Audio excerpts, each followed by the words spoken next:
Section 3. You will hear a tutor talking to two business students called Philip and Janice about their research on managing individuals.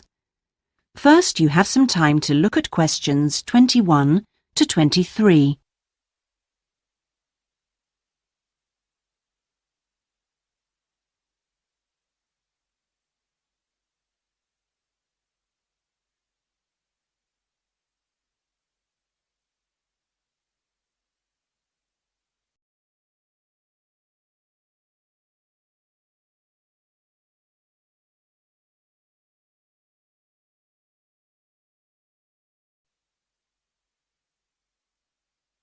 Now listen carefully and answer questions 21 to 23. Well, you've both been looking at different styles of managing individuals in companies and the workplace. How's the research going, Philip?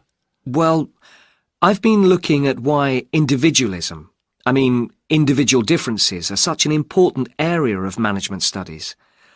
When you think about any organisation, be it a family business or a multinational company, they're all fundamentally a group of people working together. But it's what these individuals contribute to their places of work that makes you realise how important they are. Of course, they bring different ideas, but it's also their attitudes and their experiences of learning. Diversity is important in these areas too. So why do people behave so differently from one another at work? There are lots of reasons, but research has shown that a lot of it comes down to personality. And the other factor is gender. It's a well-known fact that men and women do lots of things in different ways, and the workplace is no different. Did you look at the effects of this variation on companies? Yes, I did. On the positive side, exposure to such diversity helps encourage creativity, which is generally an asset to a company. But unfortunately, individual differences are also the root of conflict between staff, and they can lead to difficulties for management, which can sometimes be serious. Before you hear the rest of the conversation, you have some time to look at questions 24 to 30.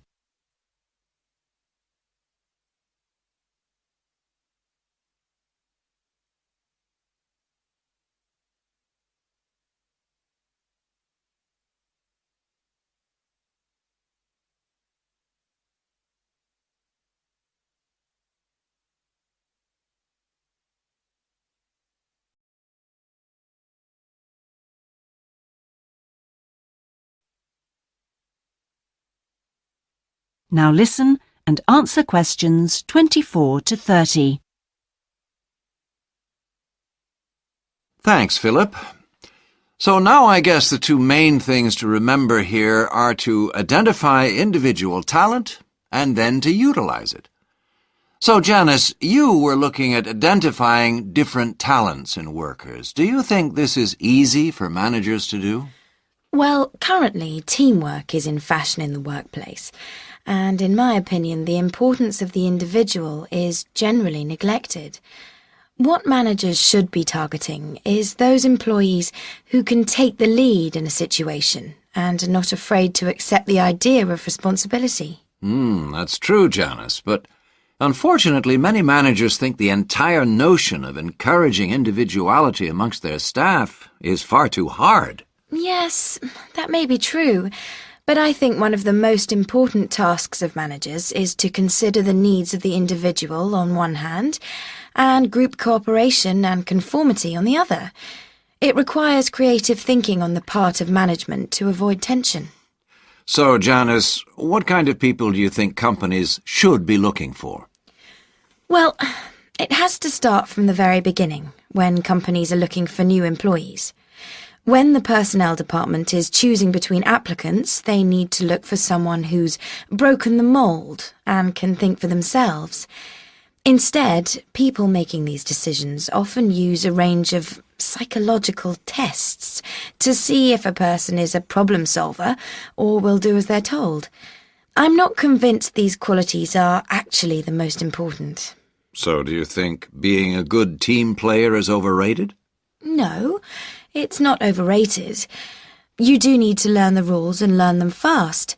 No individual can get around this if you're working in an organisation. So how should managers deal with this? Rewards. When an individual demonstrates the behaviour the organisation expects, some kind of incentive can be given. What's important here is that this happens right at the beginning, so new recruits learn the rules of the system immediately. Also, the incentive should be something the individual actually wants, and this isn't always just money. To come back to you, Philip, you were saying that recognition of good performers is essential. Now, what else should managers be looking for? Well, managing people means you not only have an understanding of your employees, but you also recognise the culture of the organisation. In fact, for some organisations, creativity and individuality may be the last thing they want to see during working hours. Very true. Yes, but managing people isn't as easy as it looks. For example, change in the workplace can be quite tricky, especially if there's a need to increase profit. And at times like these, managers may have to give priority to profit rather than individual staff needs. Yes, and that creates difficult situations for people. Yes, but what's important is that managers are able to deal with quite high levels of personal stress. During times of change, they should be thinking not only about the strain on their staff, but take time out to think of themselves. Absolutely. So, what are the implications of that? That is the end of section 3. You now have half a minute to check your answers.